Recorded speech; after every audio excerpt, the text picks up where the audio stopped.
instead of going after a direct response and saying, hey, here's all the assumption I know, and based on that, I think you're a good fit. Is this interesting to you? You have to say, hey, I want to, instead of trying to go for the direct kill or the direct meeting booking, you got to go relationship first and say, hey, you look interesting. Would you like to come on the podcast? Because those reply rates are really good.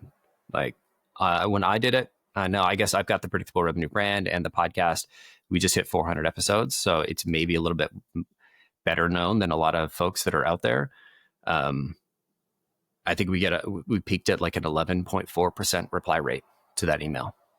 I've replicated this with clients that are starting a podcast and are going after some really challenging ideal customer profiles. And they're seeing from 2%, one company is seeing 2% reply rates, which doesn't sound very good.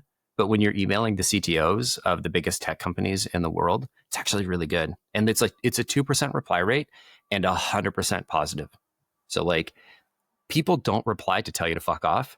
They only reply to say yes. But my argument is that it's actually worth it, because even if somebody turns into nothing, even if they don't buy from you right now, you still have a couple of things. You have some marketing artifacts that you can turn into valuable content or social posts or a blog post. I mean, obviously you've got the podcast, and so you can make it, it makes it easier for you to get folks on the podcast next time.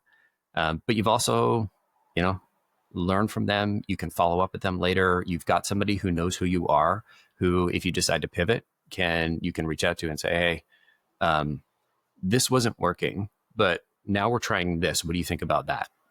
And like, to have 20, 30, 40 folks that you can reach out to is pretty incredible.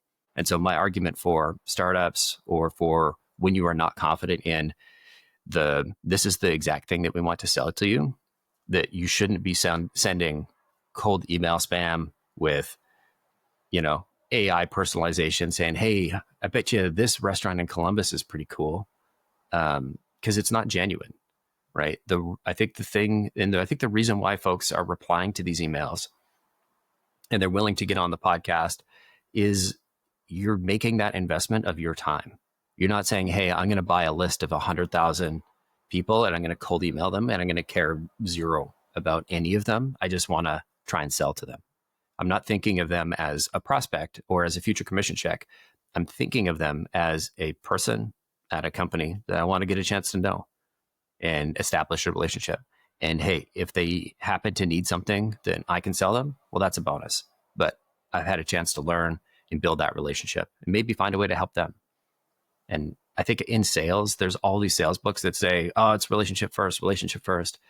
But there aren't really any sales books that talk about how to do that, other than like find out what their birthdays are, remember their kids' names, send them a birthday card. Like, I don't know, cheesy stuff that my grandpa did.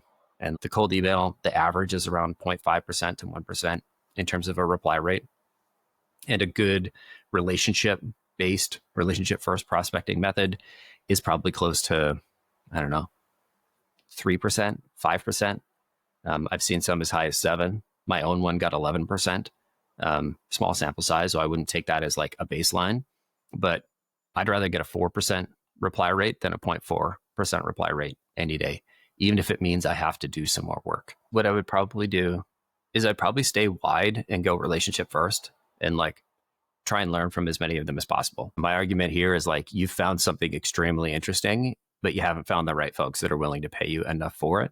And so I would go relationship first and try and learn from a bunch of folks, and then try and find that like really valuable market segment that's going to pay you 500, 1,000, 5,000. Because I guarantee there is a company out there that would pay $10,000, $20,000 a month for this.